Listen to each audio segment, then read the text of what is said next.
Episode 64, The Church of the Dark Ages, Part 2. It's Hilarious.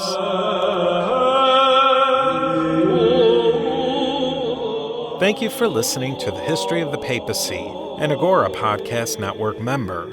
Go over to agorapodcastnetwork.com to find more great, thought-provoking, and independent podcasts.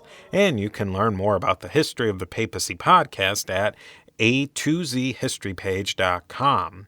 You can connect and like all the social media from there and link to iTunes, where you can leave a rating and review. If you haven't already, I highly suggest you try out Agora Podcast Network's original content. Agora original content is an eclectic mix of history, current events, and talk audio programming. Learn more at agorapodcastnetwork.com. I'd also like to take a moment to welcome a few of our newest Patreon patrons, Robert at the Constantinople level and our newest Antioch level patron, Rami. Thank you very much for joining up on Patreon. Let's start today in the year 461, why not?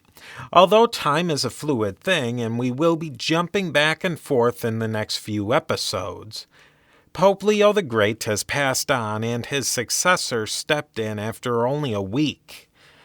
Hilary, just as often called Hilarius, was Leo's archdeacon. We will see this type of power transition often in the ancient church. The archdeacon becoming the patriarch was common in Alexandria as well. It does make a lot of sense. The archdeacon was the patriarch's main advisor. This position of archdeacon was very near as close as what you could get to a vice-patriarch position. The archdeacon got on-the-job direct training on how to be a patriarch. Hilary was a good pope. He tackled many of the issues popes had been dealing with for generations, namely the independence of bishoprics in Gaul and Spain. This was a major issue.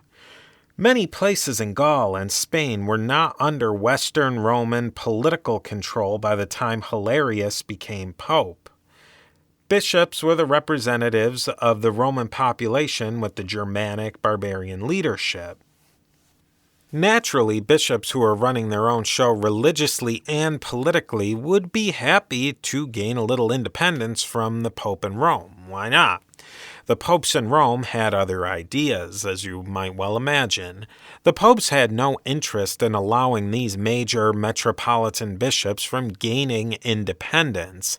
Hilary fought those battles and largely was able to hold the Western Latin version of Christianity together.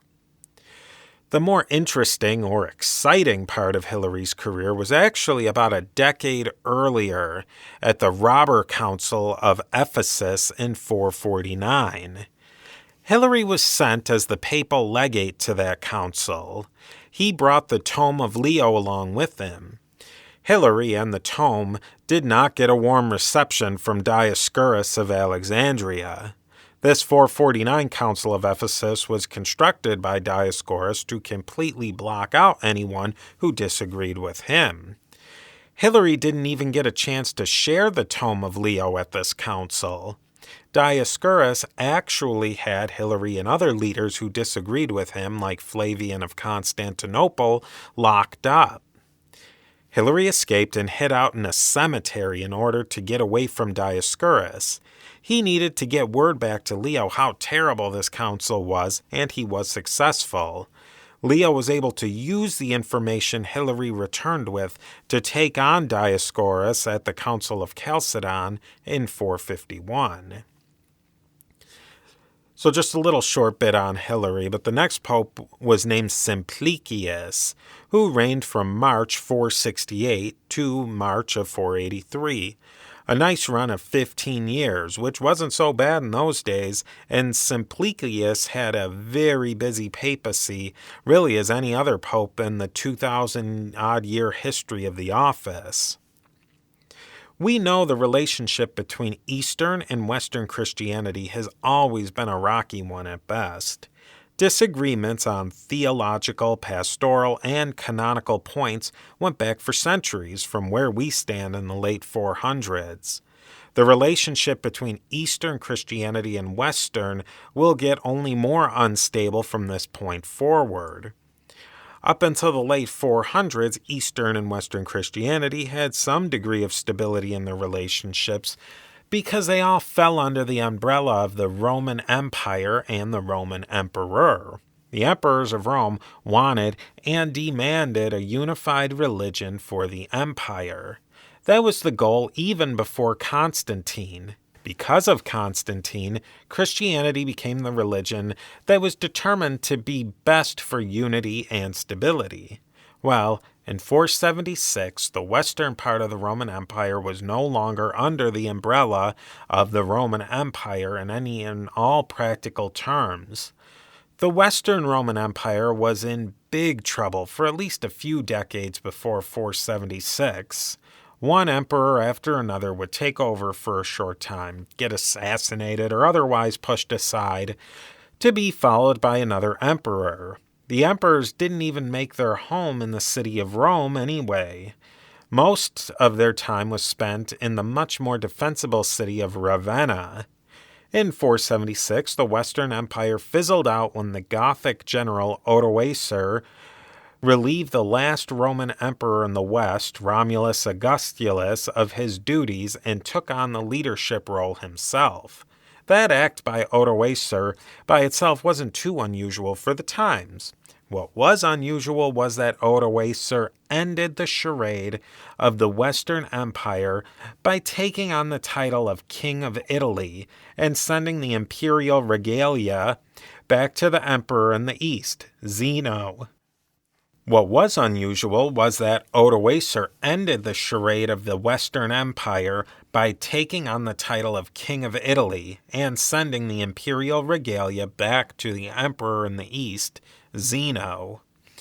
Officially, Odoacer said he was ruling his new kingdom as a client of the emperor in Constantinople. He was not a co-emperor of the Roman Empire. Zeno liked the sound of that. There was no more pretense of a united empire now. Zeno was the sole emperor of the Roman Empire, what we call the Byzantine or Eastern Roman Empire. This arrangement worked well for Odoacer, too. By tossing out any claim to the empire in the West, he gained a measure of independence. This situation wasn't ideal for either Zeno or Odoacer, but both parties could deal with it in the short run. Now that is a short synopsis of the end of the Roman Empire in the West, but I don't need to beat that particular dead horse. I have heard of other dead horses to beat. The new political reality was similarly a mixed bag for the popes of Rome and the Church. As far as the patriarchs and hierarchy in the East, nothing much of anything changed. The Roman papacy was going to go through a bunch of changes in this time. One of the top questions we've grappled with since day one of starting this podcast is what was the civil political standing of the popes? The civil political situation of the popes of Rome changed during the centuries. In just the few hundred years we've covered, the role popes played evolved in a number of ways. Popes had zero political power for most of the first 300 years of the early church. After Constantine and through the 300s AD, popes and bishops in general gained more civil powers in the areas of administration. As the imperial administration crumbled in the late 300s and into the 400s, bishops took on even more duties and power over the local Roman population. Then we have someone like Pope Leo the Great, who, for all intents and purposes, was the civil administrator of Italy. He dealt directly with the threats faced by the population, because there was nobody left minding the store. Bishops holding secular power was not the norm. It was a stopgap measure. Somebody had to look out for the Roman Christian populations in all these areas taken over by barbarian tribes. Someone had to step up to act as an intermediary between the large Romanized population and their new overlords. The church was one of the very, very few institutions that had the chops to do that. Now, ever since Constantine, the church and state worked together. The emperor took on a role very close to something like a civil patriarch. The emperor had some say and was very much concerned about religious matters. All you have to do is go back to the first 4 ecumenical councils, plus the other councils, like the Council of Serdica and the Robber Council of 449. They were all called by emperors, and the emperors were always very much involved with the deliberations of these councils, to varying degrees at least. The natural order of things was there were popes, patriarchs, and emperors. What was the pope supposed to do without an emperor? Initially, the transition to Odoacer and the end of the Roman Empire didn't change much of anything for the popes. The emperor was removed from Rome for quite some time, so now the emperor was just a little bit further removed in Constantinople. Odoacer didn't rock the boat much, even though he was an Arian Germanic Christian. Odoacer actually respected the office of pope and didn't want problems. Most of the Germanic Arians didn't want to get involved in religious strife. There just weren't that many of them to begin with. The Germanic overlords also probably didn't want to start religious conflicts with the locals or even to get mixed up with them in any way. The Germanic aristocracy was always in the difficult position of being a small ruling elite over a much larger subject population. I'm still looking for an answer as to why the German aristocracy didn't try and convert or at least jam their version down the local population's throat. Some of the reasons I gave have to be a part of the puzzle, but they don't paint the entire picture. I'd definitely be interested in hearing your opinions on this matter. The popes in Rome don't have an emperor directly over them anymore, but they do have a barbarian king. The pope had incentives to keep the king happy, and the king definitely had plenty of incentives not to overly antagonize the local Trinitarian Christians. The first courses of the foundation blocks of the church-state relationship in the West are being laid right here. A strange relationship formed at this time because the King of Italy was the immediate political power in Italy. But was that a temporary thing because the emperor would take back over, restoring the natural state of the world? Obviously, the emperor still held the role as the top political figure in this Roman world, with all the appropriate divine connections. The emperor was definitely more connected and important than any old barbarian king of Italy, at least as far as the church was concerned. As you can see, the popes and the Roman population had a great hope and desire to see the Roman Empire come back to Italy and the West someday.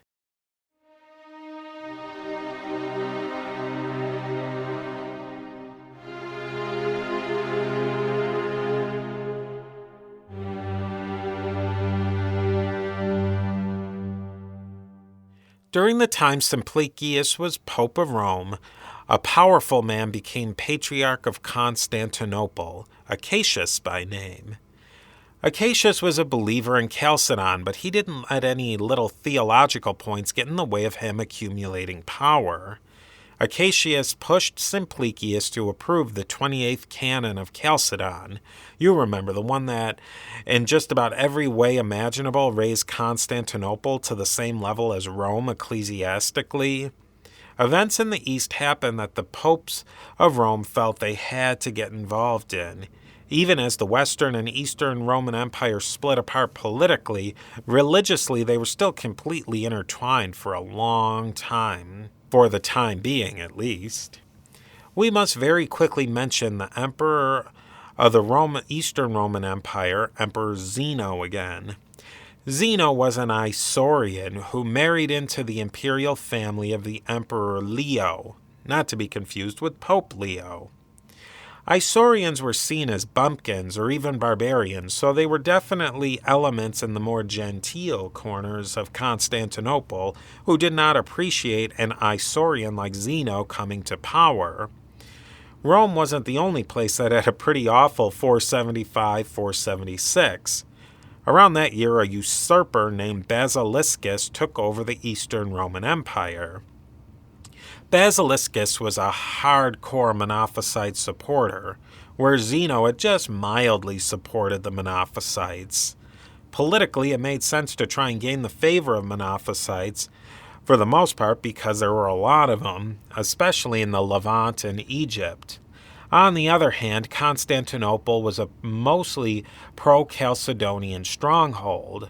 For the next few hundred years, balancing the religious sympathies of those geographic regions is going to take up a lot of the imperial administration's time.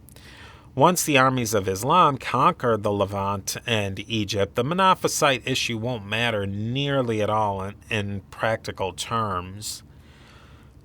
When Basiliscus took over, he completely favored the Monophysites. I think I should just quickly mention here I'm using the term Monophysite as a general term which includes Miaphysites. There was a spectrum of views in the one nature Christological camp, so I'll continue to use Monophysite as a catch-all term. Anyways, Basiliscus issued an encyclical letter that bishops had to ascribe to that completely repudiated the Tome of Leo and pretty much everything else Chalcedonian. In a series of really interesting and fun political moves involving various high-ranking bishops in Antioch and Egypt, the popes of Rome became deeply involved in this Eastern religious conflict. Acacius in Constantinople rejected the encyclical, but many in the East were quite happy with it. Zeno went ahead and defeated Basiliscus and came back to power in 476. As we said, Zeno was mildly inclined toward the Monophysites, but not so much that he was willing to completely upset the political apple cart to force that theology down everyone's throat. The political wrangling between the patriarchs and bishops in Egypt and Antioch are fascinating, but telling that story here would involve diving very deeply into a very complicated story. The short story we need to know for today is that a monk named John Talea, I hope I'm saying that one right, was groomed to be the Chalcedonian Patriarch of Alexandria. John was playing a very aggressive political game, which blew up in his face.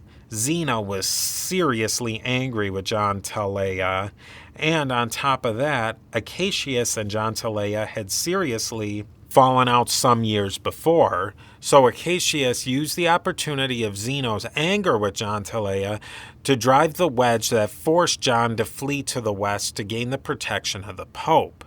There is a lot more to this story. I don't want to get sidetracked on it here today, and that is what sidetrack episodes are for, after all. If you want to learn more about the political circus that embroiled the East during the late 470s, drop me a line through all the usual channels, Facebook, Twitter, A to Z history page, and I will definitely do a sidetrack on that sad affair. Talea went to Rome and complained to Pope Simplicius about everything that had happened in the East. The Pope complained to Acacius in several letters that he, Simplicius, should be kept in the loop with what was going on back east. Acacius and Zeno didn't care much of anything of what the Pope had to say on that matter, not one bit.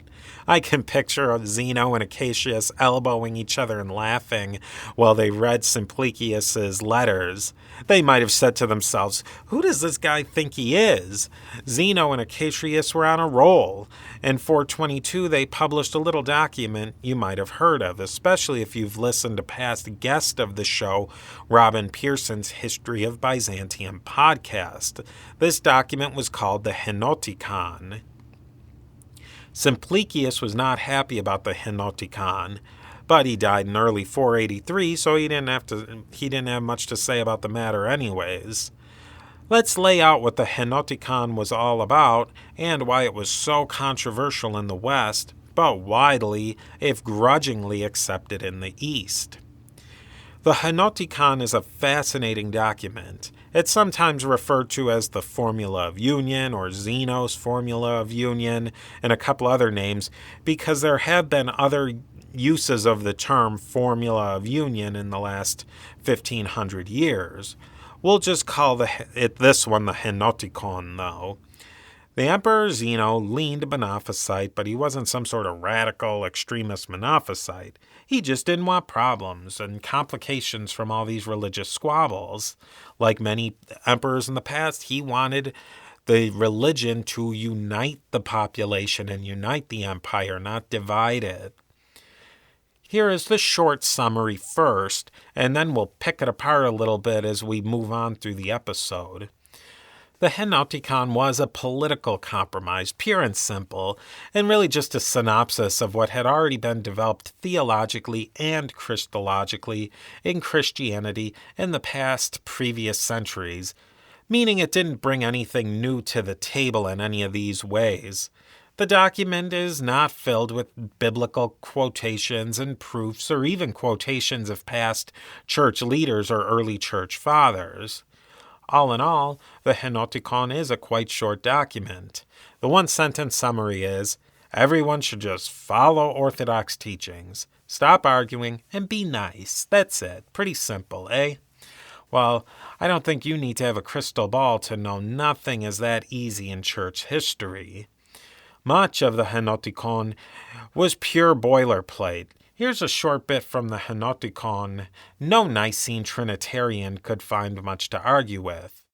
We were anxious that you should be informed that we and the churches in every quarter neither have held, nor do we or shall we hold, nor are we aware of persons who hold any other symbol or lesson or definition of faith or creed than the before-mentioned holy symbol of the 318 Holy Fathers, which the aforesaid 150 Holy Fathers confirmed. And if any person does hold such, we deem him an alien, for we are confident that this symbol alone is, as we said, the preserver of our sovereignty, and on their reception of this alone are all the people baptized when desirous of the saving illumination, which symbol all the Holy Fathers assembled at Ephesus also followed, who further passed sentence of disposition on the impious Nestorius and those who subsequently held his sentiments, which Nestorius we also anathematize together with Virtutes and all who entertain opinions contrary to those above mentioned. The 318 Holy Fathers wording reaffirms the Council of Nicaea in 325. The 150 Holy Fathers part affirms the Council of Constantinople in 381, and the symbol of all the Holy Fathers assembled at Ephesus also followed. Language clearly affirms the Council of Ephesus in 431. So, the Henotikon affirms all of the first three major and most widely accepted councils, which we call the first three ecumenical councils. The Henotikon also rejects the two extremes of the Trinitarian movement, embodied in the ideas of Nestorius on one end of the spectrum and Eutyches on the other. We won't get into issues of Nestorius and his Christology, but do feel free to re-listen or share with a friend the West Meets East series again if you want to brush up a little.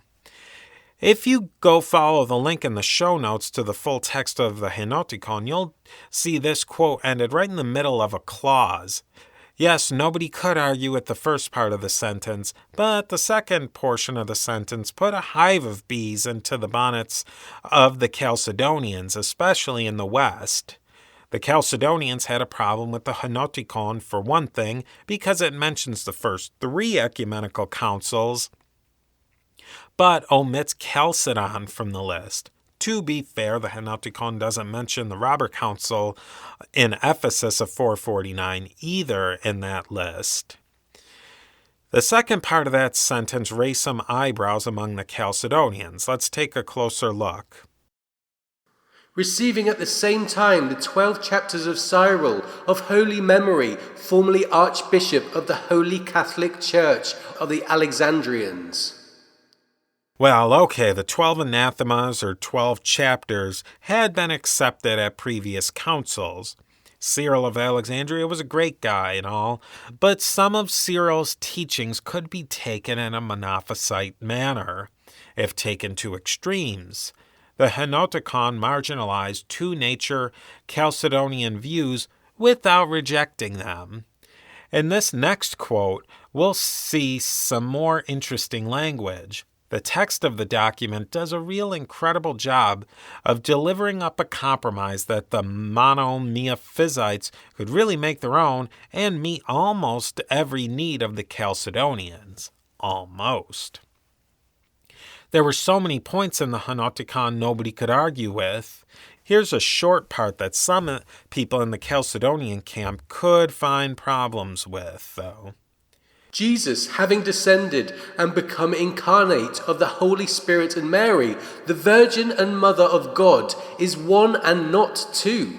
For we affirm that both his miracles and the sufferings which he voluntarily endured in the flesh are those of a single person. For we do in no degree admit those who either make a division or a confusion or introduce a phantom, inasmuch as his truly sinless incarnation from the Mother of God did not produce an addition of a Son, because the Trinity continued a Trinity even when one member of the Trinity, the God-Word, became incarnate. The major problem with this quote is that wording right in the beginning of Jesus being one and not two. One and not two of what? To the Chalcedonians, of course, Jesus was one person, but of two natures, or hypostasis, fully God and fully man.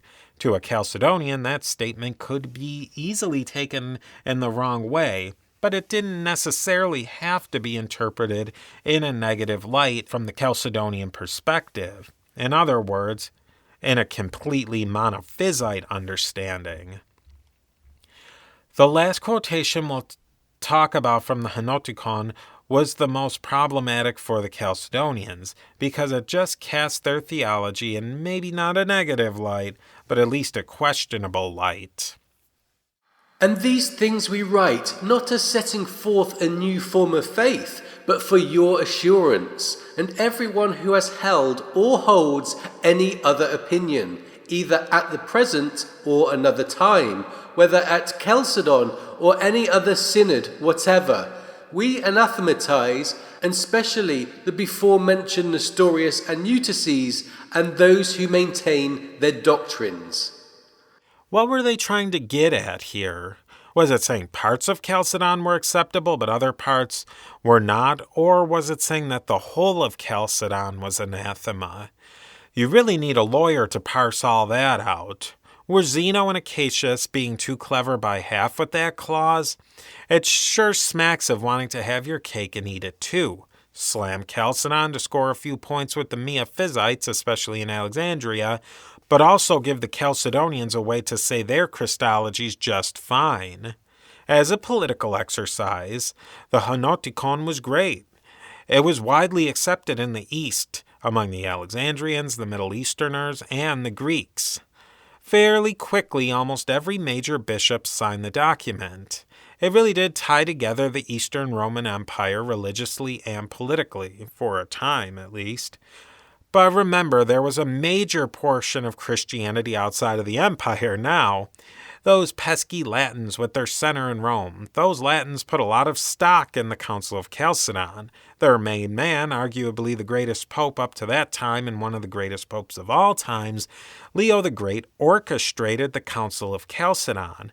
It was Leo's tome that dominated that council. It would be very difficult for a pope of Rome to put his name to a document like the Henotikon, so that the Eastern Roman Empire could live happily ever after.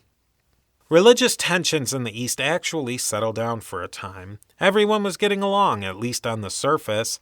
Many problems still existed between Chalcedonians and non-Chalcedonians in the East, but through the Henotikon, they were able to put a band-aid over their troubles, at least for the time being. The West was a different story. Pope Simplicius died in March of 483, so none of this was his problem. The next pope who assumed the chair of St. Peter shortly after the death of the previous pope, Felix III, had to deal with this whole mess. The next several decades saw a great schism in the church, conflicts with the secular authorities, major power upheavals among the great powers, and much, much more. Next time we are going to follow up with all these themes, except not at the end of the 5th, early 6th century. No, we're going to step out of the timeline and look at all of these themes about 500 years later in the 11th century. The next episode is a very special episode with Travis Dow of the History of Germany podcast and fellow Agora Podcast Network member. All of these issues talked about today, and we will talk about in the future, fed into the conflicts of the really 7th, 8th, 9th, 10th, and 11th centuries. With our 2020 hindsight of the past, we can see how connected these eras were and how decisions made in the 400s and 500s impacted the centuries that followed. Looking up a town in Google Maps comes to mind as a metaphor. Sometimes you have to zoom out to get a better idea of how that town fits in with what you know, so that you can figure out how you're going to get there. We're going to zoom out next episode to learn about another great schism and a conflict with secular powers, and then zoom back in future episodes to talk about the early precursor of the Great Schism of 1054, the Acacian Schism, and much, much more.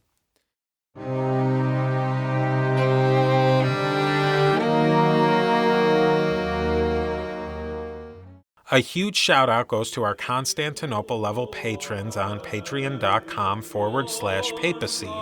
Regan, Sandy, Andy, Paul, Dr. Jeff, and Robert. As well as our Alexandria level patron, Chris. If you are on Amazon and need to add just one more item to your cart, think about adding one of the research materials from the History of the Papacy Amazon wish list, which is found in the show notes.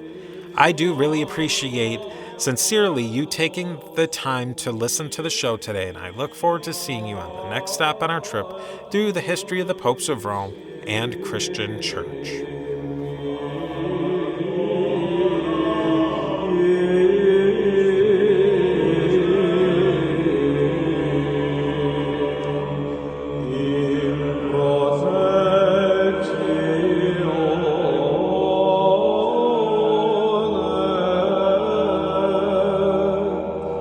The